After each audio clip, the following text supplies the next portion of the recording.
오늘의 본문은 이렇게 시작합니다. 예수께서도 말씀하여 이르시되 나는 세상의 빛이니 나를 따르는 자는 어둠에 다니지 아니하고 생명의 빛을 얻으리라. 나는 세상의 빛이다 라고 할 때에 나는 뭐이다 I am 헬라어로 말은 에고 에이미라는 표현은 이 요한복음에 다른 독특한 표현의 방법입니다. 나는 세상의 빛이다. 나는 생명의 떡이다. 나는 양의 문이다. 나는 길이요, 진리요, 진리요, 생명이다. 이러한 표현은 더 이상의 논쟁을 필요로 하지 않고 이것이 진리다라는 것을 말하는 것이며 깊은 은유적인 의미를 담고 있는 표현이라 하겠습니다. 예수는 제자들에게 가르치실 때에 이처럼 이해하기 쉬운 실물들을 들어서 표현합니다. 에고 에이미 이 표현은 요한복음의 독특한 표현법이라는 것을 먼저 이해하면서 요한복음을 계속 묵상하도록 하겠습니다. 오늘의 본문은 그 앞장 요한복음 7장의 그 초막절 행사와 연관성을 가지고 계속 이어지는 말씀입니다. 예수는 초막절에 실로암 우물에서 물을 길어와서 제단에 드리는 의식을 통해서 누구든지 목마르거든 내게로 와서 마시라. 나를 믿는 자는 성경의 이름과 같이 그 배에서 생수의 강이 흘러나오리라 하신 말씀을 하셨습니다. 그리고 오늘 이 예수의 말씀 또한 초막절 마지막 날 저녁에 여인들이 등불을 켜며 하는 그 축제 행사를 보면서 하신 말씀인 것을 우리는 이해할 수 있습니다. 초막절은 출애굽한 이스라엘 백성들이 광야 생활에서 하나님이 자기들을 지켜주신 은혜를 돌아보며 감사하며 지키는 명절이라 이렇게 여러분에게 말씀드린 바가 있죠. 광야 생활, 그 안에서 이스라엘 백성들이 잊을 수 없는 하나님의 은혜는 낮에는 구름기둥, 밤에는 불기둥으로 하나님이 그들을 보호해 주셨다 하는 것입니다. 그 사막에서의 뜨거운 광야, 사막 같은 그 뜨거운 광야, 큰 나무도 없고 또 메마른 넓은 광야에서 내리쬐는 햇볕은 가히 살인적이었다라고 말할 수 있을 만큼 버거운 더위였습니다. 그때 하늘에 떠있는 구름으로 말미암은 그림자는 그들의 유일한 피난처였지요. 200만이나 되는 많은 사람들의 숫자였습니다. 지금 우리 오클랜드가 약 180만이라고 할 때에 이보다 더 많은 사람들이 함께 이동하고 움직이는 것을 말하는 것입니다. 그 많은 사람들이 함께 생활하고 움직이다 보니 그 물이 귀한 광야에서 물이 없다고 아우성치는 일은 우리가 충분히 이해할 수 있을 것 같습니다. 이때에 하나님께서 그 반석에서 물을 내셔서 백성들을 먹였습니다. 거기서 유래된 것이 바로 이 실로암 연못 우물에서 물을 길어와서 제단에 하나님께 바치는 그런 초막절의 행사가 연결되는 것입니다. 그리고 그 많은 사람들이 이동하는 동안에 뜨거운 광야를 지나야 했는데요. 그들에게 필요한 것은 그 햇볕을 막아주는 구름이었습니다. 이스라엘 백성들이 움직이는 대로 구름이 따라간 것일까요? 아니면 구름이 움직이는 대로 이스라엘 백성들이 따라간 것일까요? 어느 부분을 강조하느냐에 따라서 설명이 달라질 수 있다고 생각합니다. 이스라엘 백성들을 보면서 보면 그들은 구름을 따라갔고요. 또 이 하나님의 편에서 바라본다면 이스라엘 백성들이 가는 길에 하나님이 구름으로 따라갔다 이렇게 말할 수도 있겠습니다. 이스라엘 백성들이 이 구름을 따라가지 않으면 뜨거운 태양으로 인해서 어려움을 겪을 수밖에 없었지요. 자, 이때는 구름이 먼저 가는 그 하나님의 섭리가 먼저 가는 곳에 이제 이스라엘 백성들이 따라갔다. 이렇게 이해할 수 있겠습니다. 자, 그런데 이제 하나님의 관점에서 본다면 하나님의 백성들을 보호하기 위해 하늘에 구름을 만드시고 이스라엘 백성들이 앞서가면 그 뒤에 따라갔다. 이렇게 말할 수 있겠지요. 이때 이스라엘 백성들이 어느 방향으로 가든지 먼저 앞서가고 하나님의 구름이 이들을 따라간 것처럼 우리는 이해할 수 있겠습니다. 자, 그렇다면 누가 먼저였을까요? 여기서 우리가 생각할 수 있는 답은 매우 간단합니다. 하나님은 그 기쁘신 뜻대로 그 선한 하나님의 뜻을 백성들에게 품게 하시고 그 백성들로 하여금 그 일을 이루게 하신다 하는 것입니다. 하나님께서 백성들에게 그 기뻐하신 대로 하나님의 뜻대로 뜻을 그들에게 알게 하고 품게 하셨습니다. 그리고 그 백성들이 그 일을 이루게 하시는데 이때에 하나님이 함께 하신다는 것입니다. 이스라엘 백성들은 구름을 따라가지요. 하지만 그 구름을 따라가는 그들 안에는 하나님의 뜻이 숨어 있었습니다. 또 그들이 먼저 갑니다. 그러면 하나님의 구름이 그들을 덮어주십니다. 이것 또한 그들의 마음속에 이미 하나님의 뜻이 있었다는 것을 전제합니다. 우리들의 삶도 마찬가지랍니다. 때로는 내 마음대로 사는 것 같습니다. 하지만 그 안에서도 우리는 하나님의 섭리가 있음을 알고 또 믿고 그렇게 해석하고 이해하면서 사는 것이 신앙생활입니다. 하지만 여기서 우리가 분명하게 해야 할 것은 그렇다면 사람들이 죄를 짓는 데에도 하나님의 섭리가 들어있는가? 라고 우리는 질문해 볼 수 있겠지요. 그것은 아닙니다. 죄를 짓는 죄성이 인간들에게 있습니다. 그래서 자기의 욕심을 따라 죄를 짓는 거예요. 이때 하나님은 비록 그들이 넘어졌다 할지라도 그들을 버리지 아니하시고 끝까지 돌아오도록 역사하신다 하는 것입니다. 또 심지어는 그들의 그 부족함 혹은 때로는 넘어짐조차도 사용하셔서 하나님 모든 것을 합력해서 선을 이루신다라고 성경은 우리에게 말하고 있답니다. 다시 돌아가서 낮에는 구름 기둥으로 이스라엘 백성들을 보호하신 하나님은 저녁이 되면 추운 광야에서 그들을 보호하시기 위해 불기둥으로 그들 가운데 함께 하셨습니다. 그 사막의 겨울, 그 광야 엄청나게 춥지요. 그 사막에서 동사한다는 말도 있지 않습니까? 그 낮에는 뜨거운 30도, 40도가 되는 열기와 저녁이 되면 3도, 4도 그렇게 쑥 내려가 버리는 기온 때문에 사람들은 죽기도 하고 고난을 당하기도 한다는 것입니다. 바로 그때에 그들에게 요구되는 것은 따뜻한 온기였지요. 그 따뜻한 온기를 하나님이 제공해 주셨다는 것입니다. 자, 어떻게 라는 질문을 한다면 참 그것은 솔직히 우리가 이해하기 참 어렵습니다. 하지만 성경은 우리에게 하나님이 그들에게 불기둥을 주셔서 그들을 보호해 주셨다. 그들이 40년 동안 광야의 길을 걸을 때에 하나님은 그들과 함께 계셨다라고 말하고 있다는 것입니다.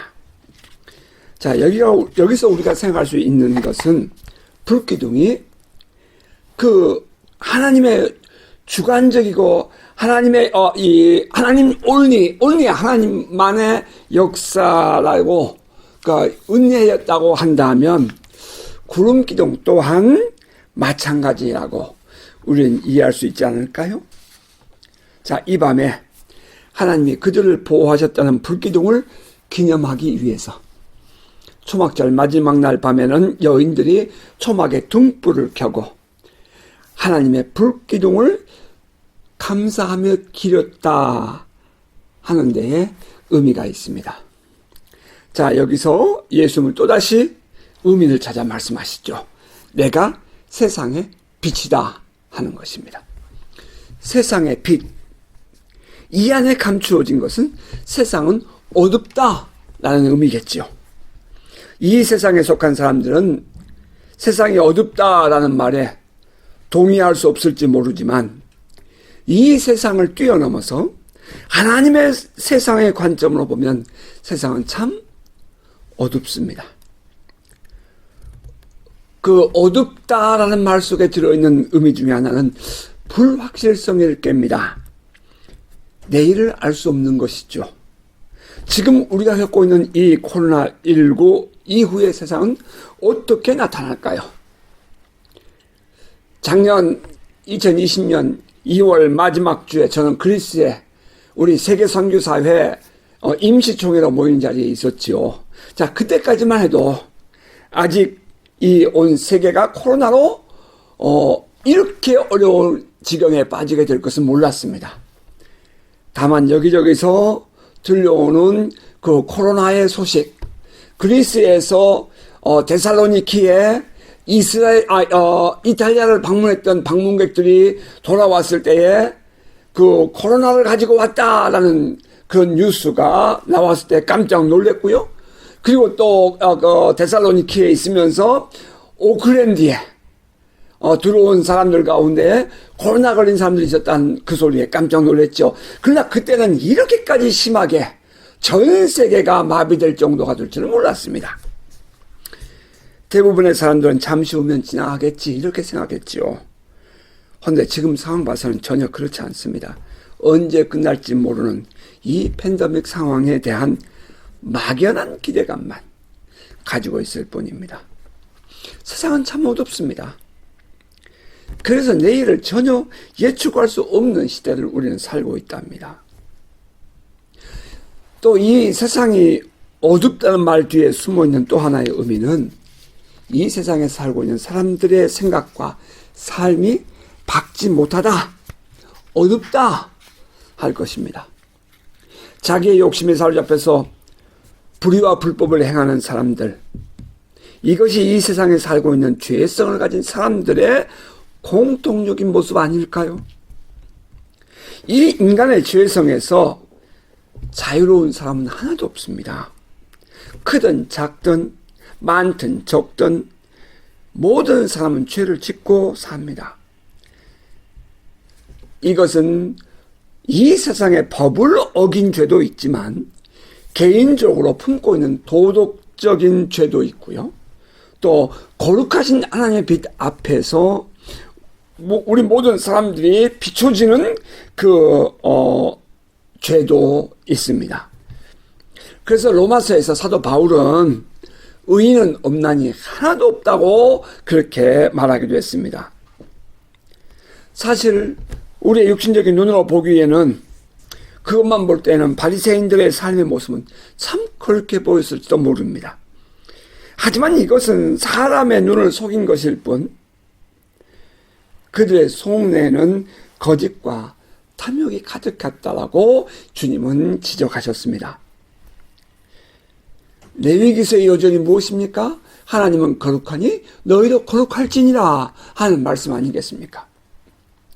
자, 이 말씀을 다시 받은 베드로 사도가 베드로 전서 1장 15, 16절에 이렇게 말을 했답니다. 오직 너희를 부르신 거룩한 이처럼 너희도 모든 행실에 거룩한 자가 되라.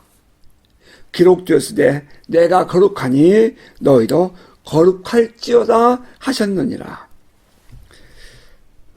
하나님의 빛 앞에서 거룩한 사람은 아무도 없습니다. 이것은 상대적인 거룩함이 아니라 절대적인 거룩함을 의미하기 때문입니다. 우리 주변에 또 우리 자신들의 삶의 모습을 봐도 그렇지 않습니까?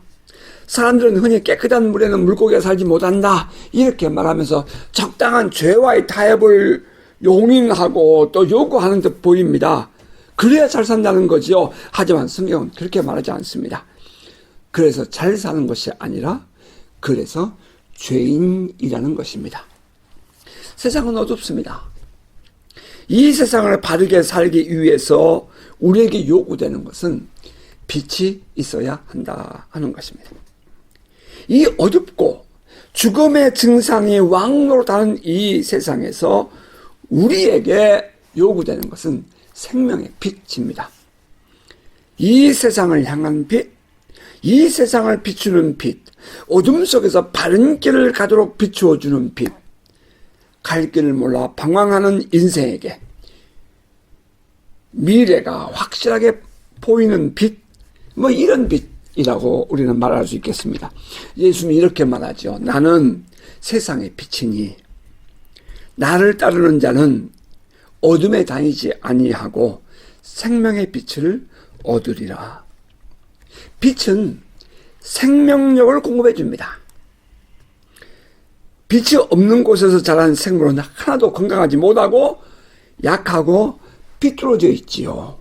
사람도 마찬가지랍니다. 사랑의 빛을 제자로 공급받지 못하고 자란 사람은 건강하지 못하다는 것, 뭐 구태여 우리가 말하지 않아도 모두가 동의할 것입니다. 언젠가 자동차를 운전하고 뭐 서울에서 말입니다. 지방을 가고 있었는데 그 무렵이 어버이날이 바로 전날이었습니다. 바로 이 다음 날이었습니다. 그 라디오에서 나오는 그런 이야기였는데요. 아마도 조금은 과장되지 않았을까라고 생각을 해봅니다. 이 어머니 수잔나의 그 웨슬리를 키우는 이야기입니다. 요한 웨슬레이, 그 감리교의 장식자이기도 하고요. 아주 이 세계적인 그 부흥을 일으켰던 한 사람이죠. 요한 웨슬레이 복음 전도자 말입니다. 이 요한 웨슬레이는 19명의 형제 자매들 중에서 15번째로 태어났답니다. 뭐 가족들이 많으니까 얼마나 힘들었겠어요.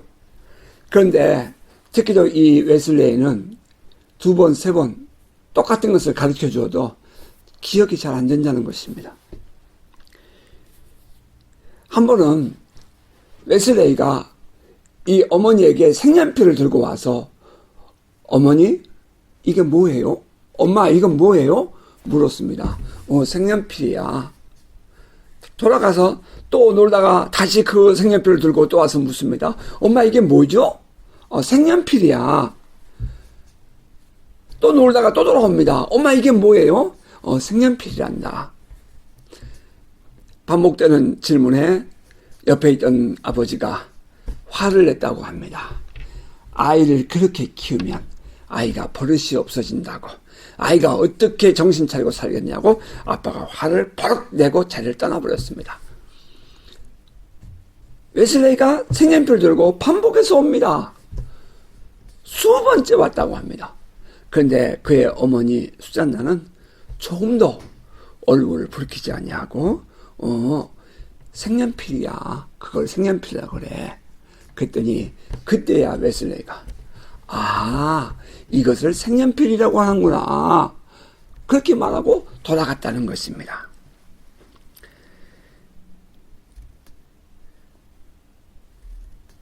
끝까지 인내하고 포기하지 않고 분을 드러내지 않고 사랑으로 품어주고 가르쳐주신 어머니 수잔나의 이야기, 이것은 오늘을 살아가는 우리들에게 큰 귀감을 남겨주는 일화일 것입니다.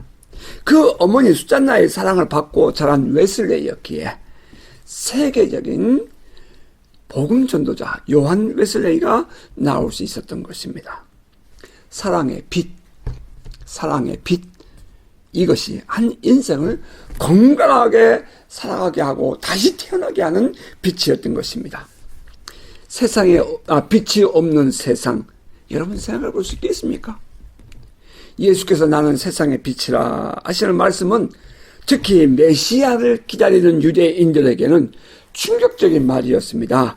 그들에게 메시아는 이 세상에 오실 빛이었기 때문입니다. 그들은 사회적이고 또 정치적이고 또 나아가서 종교적인 그런 지도자로서의 메시아를 기다렸습니다. 그분이 오시면 자기들을 빛 가운데로 인도해 주실 것을 알았고 그분이 오시기를 기다렸습니다. 그런데 그들 앞에 선 저 나사렛 출신의 목수의 아들, 그 나약해 보이는 그 예수가 자기가 세상의 빛이라고 말을 한 것입니다. 그것을 받아들이지 못한 바리새인들이 이렇게 말하죠. 내가 너를 위하여 증언하니 너의 증언은 참되지 아니하다. 자, 그랬더니 예수는 이제 자기가 세상의 빛, 곧 메시아임을 이렇게 변증합니다. 이제 오늘 본문 14절입니다. 내가 나를 위하여 증언하여도 내 증언이 참되니 나는 내가 어디서 오며 어디로 가는 것을 알거니와 너희는 내가 어디서 오며 어디로 가는 것을 알지 못하느니라. 예수는 자기가 누구인지를 알았으며 자기의 기원이 어디서부터 왔다는 것을 그는 알고 있었습니다. 그는 하늘로부터 와서 하늘로 돌아갈 자였습니다. 다니엘의 환상에 보았던 그 하나님 아버지의 오른편의 의자에 앉을 자라고 그는 스스로를 인식하고 있었던 것입니다.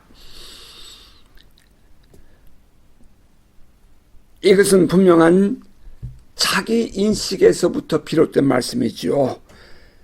내가 나를 위하여 증언하여도 내 증언이 참되니 나는 내가 어디서 와서 어디로 가며 어디로 가는지를 알지만 너희들은 내가 어디서 와서 어디서 가는지 모르지 않느냐 하는 것입니다. 내가 누구인지, 내가 누구에게로부터 보냄을 받은 자인지 아는 것입니다. 예수의 이러한 영적인 인식, 이 영적인 지식은 그의 앞으로의 삶의 방향을 알게 해주는 중요한 모멘텀이 되는 거지요. 내가 누구로부터 보냄을 받았는지 아는 것, 여기서부터 우리들의 삶의 방향이 설정되고요. 또 우리들의 사명이 더욱 뚜렷해지는 것이랍니다. 오늘 우리들의 삶은 주님으로부터 보냄받은 자의 삶을 사는 것이며 또 앞으로 우리들은 어떠한 삶을 살아야 할 것인가에 대한 분명한 인식과 목적을 우리에게 제시해 준다 하겠습니다.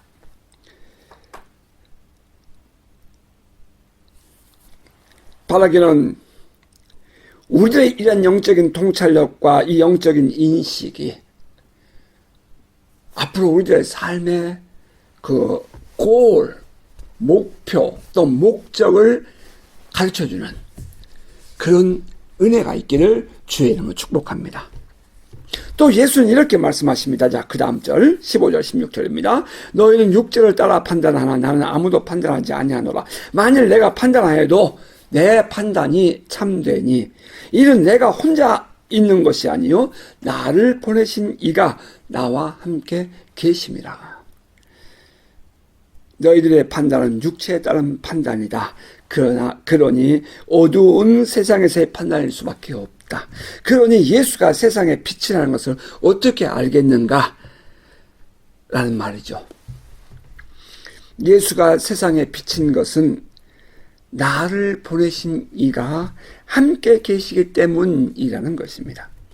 예수는 이 세상을 판단하고 정죄하기 위하여 오신 분이 아니고 이 세상을 향한 하나님 아버지의 사랑을 이루어 드리기 위해서 오신 분 아니겠습니까?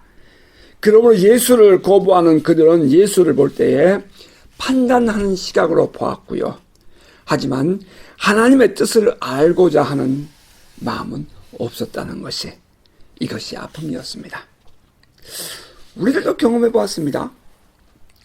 하나님께서 우리 안에 놀라운 부흥의 역사를 이루실 때에 그것을 사모하여 찾아온 사람들이 있는 반면 그렇지 않고 단순히 판단하고 정죄하려는 목적으로 오는 사람도 있지 않았겠습니까? 그들은 세상에 속한 사람이었기 때문입니다. 그들은 어둠에 속한 사람들이었고 육신에 속한 사람들이었기 때문이에요. 그들의 행동은 종교적인 바리새인들의 모습과 전혀 다를 바가 없었답니다. 자, 그리고 이제 예수는 또 계속하여 변증을 합니다. 17절 18절입니다. 너희 율법에도 두 사람의 증언이 참되다 기록되었으니 내가 나를 위하여 증언하는 자가 되고 나를 보내신 아버지도 나를 위하여 증언하시느니라. 예수는 바리새인들의 율법을 이용하여 그들의 논리를 반박합니다. 사실 이 말씀은 약간의 모순이 있어 보입니다.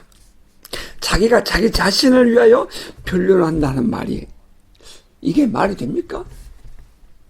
그런데 예수는 자기가 자기 자신을 위하여 변론한다, 증거한다, 이렇게 말을 하고 있습니다.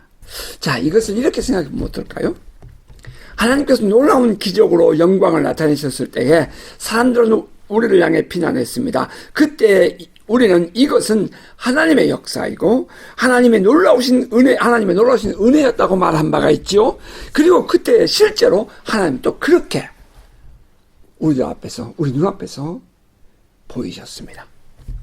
세상에 비치신 예수, 그분을 세상에 드러나는 방법은 예수 자신이 세상에 드러나야 합니다.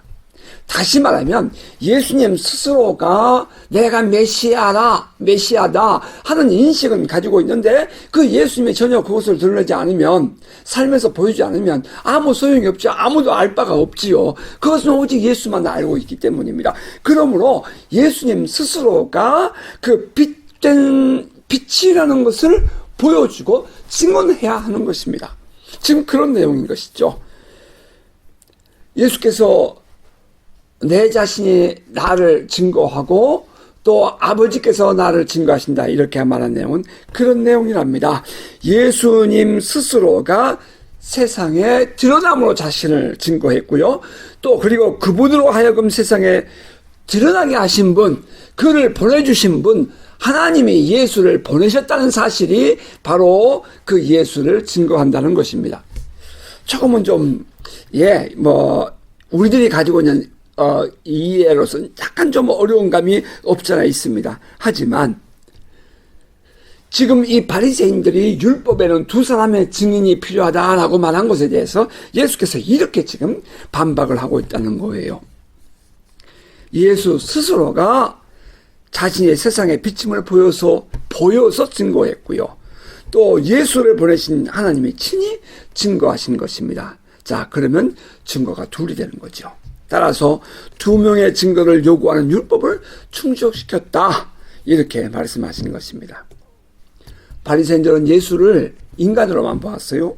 인간 예수로만 보았습니다. 하지만 예수는 스스로 세상의 빛으로 자신을 드러내므로 인간으로서의 예수만이 아니라 하나님의 아들로서의 예수를 드러내 보여주셨습니다. 바로 이 부분을 바리새인들은 놓치고 있었던 것입니다. 그냥 나사렛 출신의 예수만 보았기에 그전에 하나님의 아들로서의 예수를 보지 못했다, 이 말이에요.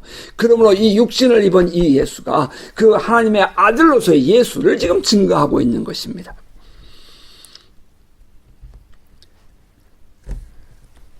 자, 성경은 계속돼요. 자, 이제 19절입니다. 이에 그들이 묻되 내 아버지가 어디에 있느냐? 예수께서 대답하시되 너희는 나를 알지 못하고 내 아버지도 알지 못하는도다. 나를 알았더라면 내 아버지도 알았으리라.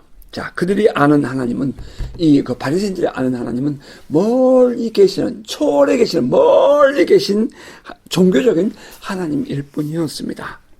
감히 자기들 가운데 내려오실 수 없는 그런 하나님이죠. 감히 하나님이 내려오시면 우리는 죽는다라고 생각하는 그 거룩한 믿음의 대상 아니었겠습니까? 자, 그런데 그분을 하나님 아버지라고 하고 나와 함께 계신다고 말하고 있으니 이 바리새인들과 예수님 사이에 갈등이 일어난 것입니다. 그들에게 있어서의 하나님은 종교적인 대상일 뿐이었습니다. 그 하나님이 인간 세상에 내려온다는 것은 상상할 수 없는 내용입니다. 그들에게 있어서의 하나님은 단순히 초월적인 존재여야 했습니다. 결코 내재할 수 없는, 하나님이 직접 우리와 함께 계실 수 없는, 함께 계신다, 이 말이에요. 내재하실 수 없는 하나님이라는 것입니다. 이것이 다 종교와 기독교의 차이점입니다. 타 종교는 신이 초월해 있고 내재하지 않습니다. 그러나 우리 이 내재하는 신만 또 말하는 사람도 있지요. 그 소위 말하는 이 정령 신앙이라든지 혹은 집에 토방 귀신 무슨 귀신 모든 이 범신론 말입니다. 여기저기다 신이라는 이름을 붙여놓고 살아가는 사람들에게 있어서는 신이 멀리 있지 않고 가까이 있는 생활 속에 있는 신이 있죠. 그걸 내재적인 신이라고 말합니다. 그런데 우리 하나님은 저 초월에 계실 뿐 아니라 또 우리와 함께 계신다 이 말입니다. 우리 안에 내재하신다. 초월하시면서 내재하신 분은 유일하게 하나님 한 분밖에 안 계신 것입니다. 그 하나님은 내재할 수 없다라고, 하나님은 온전히 초월해 계신다라고 생각하는 그런 눈으로 바라보는